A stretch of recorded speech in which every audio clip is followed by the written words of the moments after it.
Emoji message thabda dom emoji sijinnabiromgani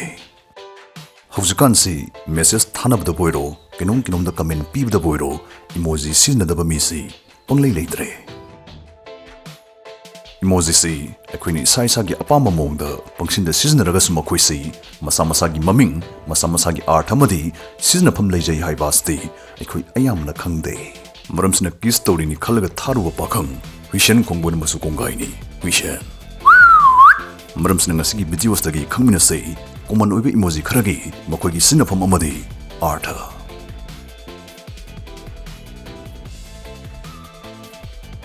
mi mayam amana khalli sigi emoji snafongdo isi kiss tawbuni chupani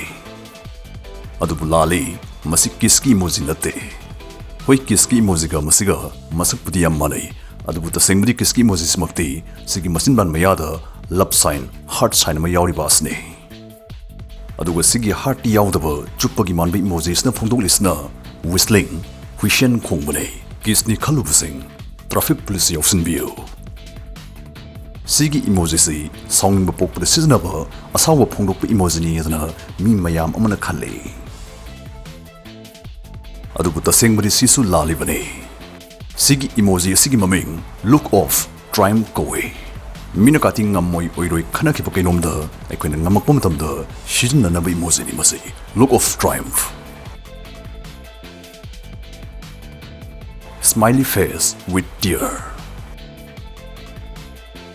Sigi emoji snafongdo isai phanawara naragasu momon nokpa awa ana ihulsing minoksigi marumda lossinnaba hotnaba mapanda wadaba saraga thanungda wababu phungdo Smiley face with heart eyes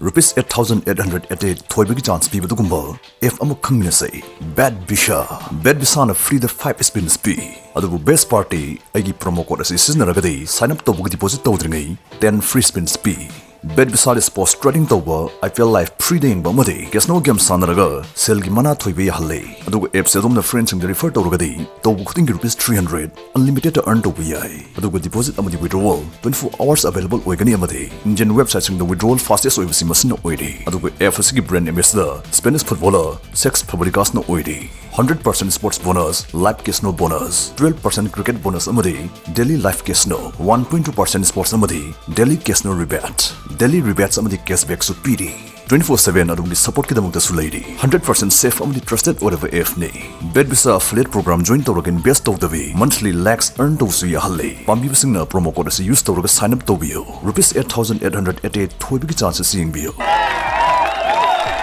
smiley face with heart eyes Sigi emojis na phongdo isi mi bu oiro pot boiro lam boiro hek ubuda ngawre apamungsi poe yaningi haibane Masi romantic message thanabada yam toina sijinnaba emoji amane Smiley faces Sigi emoji anisi yam common oina sijinnaba emoji singi manungda amane moina harau nungaiba aphanungai positivity phongdo karigumda moisi mina ngangak chairakpa mina ikaiba pirakpada ikaiba hanthanaba ikaiba khangnabudamukta su sijinnai marakda Smiley face with open mouth and cold sweat. Isana oiraroi yararoi fel tarani khalagalai thoba kinomda thajadana mai paksilakpa yasilakpa oisilakpa thajarubai wangmada aphaborakpada sigi emoji si sijinnai Kudamoina nangna yam lui khana thakiba parikya ma mai pagle nang yaure haina namanabda message thabada sigi emoji si hapyai Relief face Awa ana kokle wakhal ne tare phungdokpada sigi emoji si sijinnai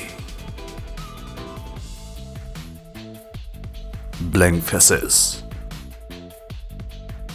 Message sum thanarmadai haigi haiba ma yauna nang watas de ai kai haidoino khangdre ai chupchap le jakhrage ka haibi mong phungdokpada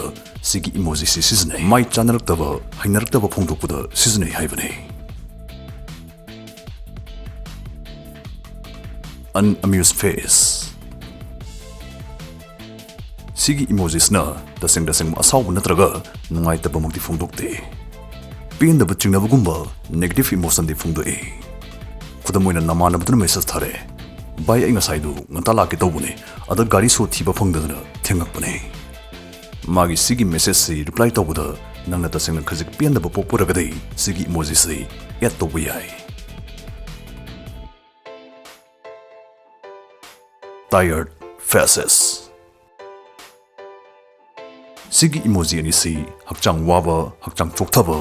bit leitaba phongdokpade sizinai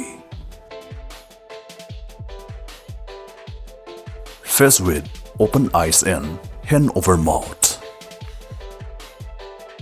ngakpada boiro thukat pakatpada boiro oh my god kadana phongdok ingakpada sigi emoji si sizinai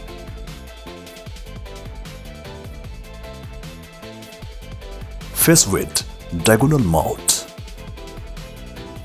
Chin phege chappa emoji se khoina ai adu khangde ka haibada phongdokpada sizinai Red spits Khutum tara thangatpa emojis na phongdoi pangal sakti ai toba ngamne sidi ai toba haini ka haiba min tawe Hand with index finger and thumb cross. Sigi emoji sidi machubada thaning angang singnasu yam toina tawbuduni. Adubu masigi emoji si nungsinungol affection khakinadaba atopa magi Aartha su lei haibadi ikhang khangnade. Sel thunga mari lenaba matangdadi sigi emoji si pot amabu tangmali ka phungdokpa natraga luxury oiba potni ka phungdokpada sizinai sigi emoji si sarange da khangnate. Face with picking eye Tawnu yade haiba pone hena tawningi phongdokpada sigi emoji si sizinai hangoi tukatjabagi natraga kibagi mit khumabado khutsa marumdagi amuk thoine yengibani do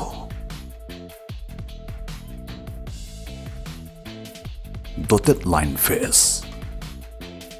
Ithanta ngai hore naitom ta hore stress depression ising phongdokpada sigi emoji si sizinai Person raising both hands in celebration. Support over, singthava, appreciate over the sigi emoji si sizinai. Palm of hand. Kanagumba amada nangna karigumba offer ma tawningba natraga karigumba ma haining hangba matamda sigi emoji si sizinaba yai. Aroibasti wahangwin hangjage sigi emoji sigi maming kari kawi amadi Magi sizinafam Aartha karino phongdokpiro